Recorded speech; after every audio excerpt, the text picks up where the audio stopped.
E aí, gente, tudo bem? Passando aqui então para falar um pouquinho sobre este grande filósofo, Immanuel Kant, sem dúvida nenhuma, um dos maiores expoentes da filosofia. Eu vou tratar aqui de uma forma bastante didática, assim pretendo, porque às vezes trabalhar Kant não é muito didático, né? Mas quero aqui trabalhar com esse binômio que tem dentro da fundamentação da metafísica dos costumes, que é o binômio entre vontade santa, ou vontade divina também, vou usar aqui vontade santa, e a vontade humana. Né? Nós vamos lembrar então aqui que a fundamentação da metafísica dos costumes, ela foi construída, ou foi formulada, né, em 1785. Então veja, o Kant estava aqui neste momento, já tinha escrito a primeira edição da Crítica da Razão Pura, e ele, como ele mesmo diz na fundamentação, ele não achava que no campo da ética havia tanto problema quanto houve no campo da filosofia teórica, que é onde ele coloca, então, a filosofia do conhecimento, a crítica da razão pura. E, portanto, na parte da teoria, da prática, ele acha que as pessoas já sabem o que é certo fazer. O que não se sabe, segundo ele, e é o que ele pretende fazer na fundamentação, é buscar o princípio supremo da moralidade, ou seja, o princípio pelo qual faz qualquer ação ser uma ação boa. E se vocês analisarem aí a obra Fundamentação da Metafísica dos Costumes, vocês irão ver que ele diz que ele vai propor o seguinte modelo metódico, né? Ou como ele vai prosseguir para explicar isso. Ele vai começar do conhecimento vulgar, né? O conhecimento vulgar aqui é o sentido conhecimento popular. Ele vai dizer, olha, eu vou verificar aqui como o que as pessoas acham que é bom, ou o que é uma boa vontade, e mostrar que essa boa vontade já está presente aqui no mundo, né? Vou usar essa expressão, e vou subir até o princípio da moralidade, né? E quando chegar no princípio da moralidade, que ele vai fazer isso lá no final da segunda sessão da fundamentação, ele vai então mostrar a possível dedução que existe, ou a ligação que existe entre liberdade, autonomia e razão. Tá? Então esse é o processo que ele faz, bem rápido falando, né? Na fundamentação da metafísica dos costumes. A relação entre vontade santa e vontade humana. Essa relação aparece dentro da segunda sessão, tá, da fundamentação, onde o Kant está ali usando quase como um sistema didático para mostrar esta diferença. Tá? Eu recentemente fiz um artigo sobre isso e nessa leitura, eu acho que há ali uma reconciliação. O que o Kant está mostrando nessa questão de vontade humana e vontade divina? Ele mostra para nós, ao mesmo tempo, que existe uma vontade, que é a vontade absolutamente boa, o que é a perfeição moral, que é a vontade de Deus. Tá? E este Deus, portanto, ele é a perfeição. Tudo que ele faz é imediatamente bom. Tá?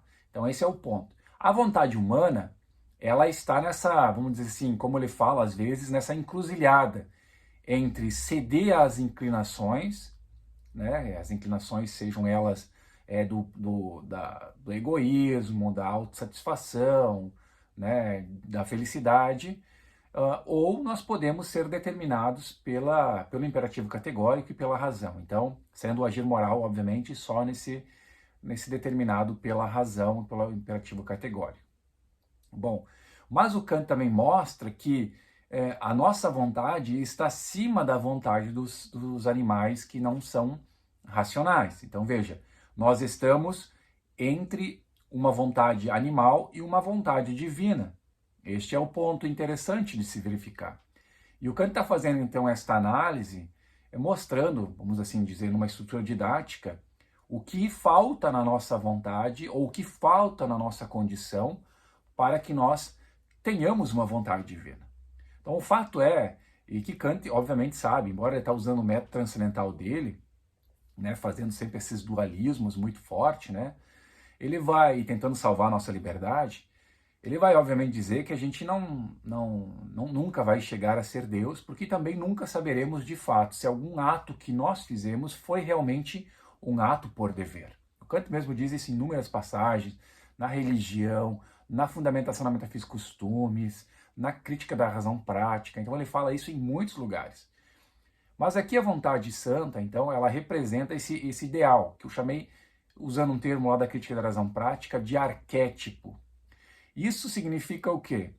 Significa que, ao meu ver, quando nós agimos absolutamente baseados na razão, ou seja, conformando nossa máxima, nosso princípio subjetivo ao imperativo categórico, nós então estamos aí experimentando, essa é a minha tese, nós estamos experimentando uma ação que Deus também tomaria. Veja só que interessante. Então, nós temos aí o seguinte ponto. A lei moral não é uma lei de um voluntarismo divino. Então, Kant foge também do voluntarismo divino, que é aquela ideia que Deus faz as leis a partir de sua vontade. E não é isso que o Kant está dizendo. O Kant está dizendo, olha, se existem normas morais e essas normas morais valem para todo ser racional, Deus, como também é um ser racional, ele também endossa essas regras. De tal forma que quando nós, assumindo nossa natureza racional, segundo Kant é a nossa natureza própria, né? Nós vamos então também, de certo modo, sentir uma ação que Deus também faria naquela situação. Veja só, né? Estou levando ao extremo aqui a interpretação para entender que agir pela razão é agir como se nós fôssemos ou experimentar o modo como Deus agiria naquela situação. Ou seja, fazendo a máxima de nossa ação ser capaz de ser universalizada e com, obviamente, a necessidade que implica também isso. Bom, nisso tudo, o que a gente consegue ver nisso? Primeiro que nossa vontade, então, ela, nessa bifurcação que ela possui de ser ou pender para uma inclinação ou agir racionalmente, se distingue fundamentalmente de Deus. Deus, vamos dizer assim, quando ele age, vou usar aqui uma expressão que o Kant usou lá nas Vorlesung über Philosophischen Religionslehre, que foi publicada em 1817, né? Foi posterior. O Kant não publicou em vida isso, né? E lá ele vai dizer que Deus, ele escolhe. Deus, na verdade, ele não faz seleção na sua vontade.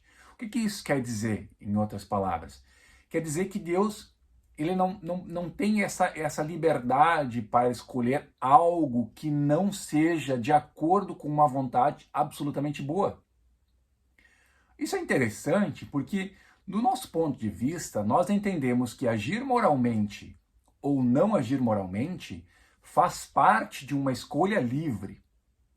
Mas veja, o que o Kant está dizendo aqui é que a liberdade de fato só existe na medida em que a escolha ou a deliberação, aqui vou usar esse termo, ou a máxima da ação concorda com o imperativo categórico. Isso é muito interessante, né? Porque nós podemos entender isso como uma liberdade de escolha, o que de fato acaba não sendo, ao meu ver, mas ela é uma amostra da limitação da nossa capacidade moral, né? De ser influenciado, de ter inclinações. Então, nesse sentido, não é uma capacidade de escolha essa bifurcação. Ela acaba sendo uma manifestação própria da nossa natureza moral e, desta forma, o construto moral kantiano, da ética, obviamente, ele vai pensar a obrigação por meio de um imperativo categórico. E este imperativo categórico chega até nós como de fato, uma obrigação, como algo que nós devemos fazer. Deus não precisa de obrigação. E é por isso que o Kant diz que o imperativo categórico, ele é um juízo sintético a priori. Ou seja, ele vai acrescer alguma coisa nova à nossa vontade, né? Vai determinar, vai colocar ali o modo de fazer, o que fazer, o modo, né? Porque é uma fórmula, de uma forma totalmente a priori. Ou seja, por isso que ele é sintético e a priori, como ele fala mesmo na fundamentação. Então, vamos dizer assim, Deus também agiria por meio de juízos sintéticos a priori, nesse sentido? Não, porque a vontade de Deus não precisa ser obrigada. Ela já está de acordo com a lei moral. Lembrando que, para fugir de um voluntarismo divino, Deus também endossa as normas da razão. Ou seja, as normas estão dadas de alguma forma e ele também endossa essas normas. Bom, aqui eu quis trazer um pouco da discussão sobre Deus. Obviamente que não quis entrar em todas as questões da religião em Kant, quis mais fazer essa parte do imperativo, da vontade divina e da vontade humana, porque ela tem aí traços interessantes. Obviamente, Kant não está fazendo uma psicologia moral, embora às vezes às vezes a gente quer também entrar nesses méritos da questão da psicologia moral ou de uma antropologia moral, mas o Kant está fazendo, obviamente, aqui a busca do princípio da moralidade. Então, entender também isso é importante quando se lê a obra dele. Tá bem? Espero que tenham gostado.